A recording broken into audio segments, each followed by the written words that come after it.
कैसे भी सभी प्यारे प्यारे साथियों, आप सबका स्वागत है आपके अपने चैनल टीचर्स अड्डा पे। मैं हूं आयुष चौहान और केवीएस के रिजल्ट को लेकर भयंकर परेशानी बालक झेल रहे हैं, क्योंकि ना तो वो इंटरव्यू के लिए पढ़ पा रहे हैं।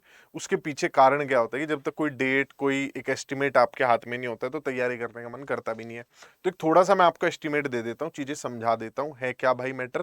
पहले भी मैंने वीडियो बताई थी, सबसे पहले आपको सारी चीज़ें इन्फॉर्म कर दी थी कि ऐसा क्यों हो रहा है, रिजल्ट डिले क्यों होगा। बाकी सारे आप रिजल्ट देखोगे केवीएस की तरफ से बिल्कुल सही चल रहे हैं। रिजल्ट में जो डिले हुआ है वो पीआरटी का ही तो हुआ है। बाकी आपका देखो, आप जितने भी हैं उनके स्किल टेस्ट भी चल रहे हैं। तो अगर मैं आप लोगों को बताऊं कि रिजल्ट के पीछे का असली कारण क्या है, भाई पीआरटी में बीएड वालों को किया था एलिजिबल। ठीक है, अब बीएड वालों को एलिजिबल किया था और बीएड वालों के एलिजिबिलिटी के पीछे कहा था कि सुप्रीम कोर्ट के फैसले पर आधारित होगा। ठीक, और सुप्रीम कोर्ट का एक ऑर्डर आया जिसमें उन्होंने कहा कि हम जुलाई के 3rd वीक में, सुप्रीम कोर्ट का ये कहना है कि जुलाई के 3rd वीक में, वो मैं आपको सारा पीडीएफ दिखा चुका हूं, जुलाई के 3rd वीक में हम फैसला सुनाएंगे अपना। अब क्योंकि बीच में इस समय पे जो है ग्रीष्मकालीन अवकाश चलता है, समर वेकेशन सुप्रीम कोर्ट की चल रही होती है, उसके पीछे तो एक बड़ा रीजन तो ये है कि डिले हुआ है।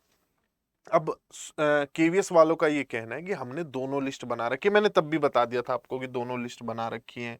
ये अब इस पे वापस से बच्चे सर्च कर रहे हैं, फिर वही चीजें हो रही हैं, तो मैं एक बार फिर से बता देता हूँ। भाई जो केवीएस है, रिक्रूटमेंट एजेंसी सीबीएसई है, उसने 2 लिस्ट बना रखी है। एक बना रखी है आपकी बीएड डिग्री वालों को इंक्लूड करके और दूसरी बना रखी है बीएड डिग्री वालों को बाहर करके। दोनों लिस्ट बनी हुई है। अब इस पे जो डिसीजन लेना है वो एमओई को लेना है, मिनिस्ट्री ऑफ एजुकेशन को लेना है। अब मिनिस्ट्री ऑफ एजुकेशन का जो डिसीजन है, इसमें चाहे आप भी डिसीजन लेते, जब तक रिजल्ट नहीं आएगा सुप्रीम कोर्ट का, ये फैसला नहीं दे पाएंगे।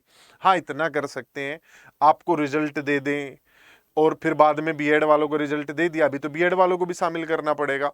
बाद में पता चला बीएड वालों को बाहर कर दिया, और फिर अगर जो बच्चे बाहर हुए तो एक गैप आएगा, बहुत से बच्चे बाहर हो जाएंगे, फिर उतने बच्चे उस लिस्ट में होंगे नहीं जो इंटरव्यू के लिए, तो 3-4 गुना बच्चे बुलाने पड़ते हैं, क्योंकि बहुत से बच्चे एलिजिबिलिटी की वजह से बाहर होते हैं। आपके केवीएस के टीजीटी पीजीटी में भी यही हुआ है।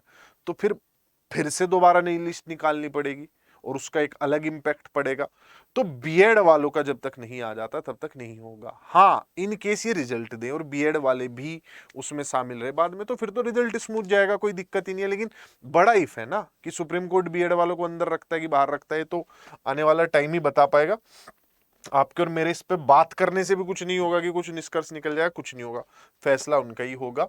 तो अभी के लिए आप भाई इंतजार कीजिए जुलाई का।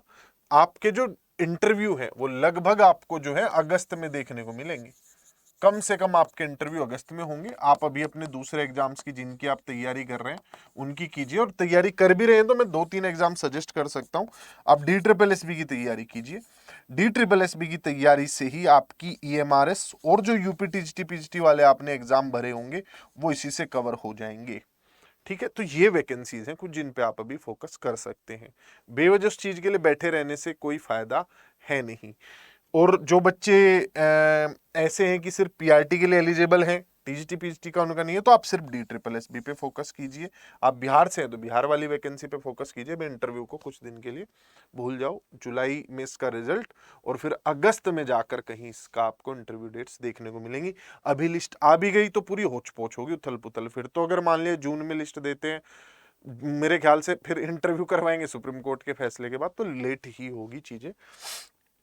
तो जो बच्चे जुड़ना चाहते हैं DSSB वगैरह इन सब के बैचेज में, आप हमारे साथ जुड़कर तैयारी करना चाहते हैं तो आप कर सकते हैं।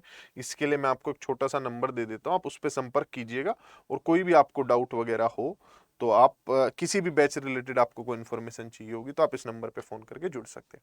बाय बाय, टेक केयर, मुस्कुराते रहिए और पढ़ते रहिए, जो होगा देखा जाएगा।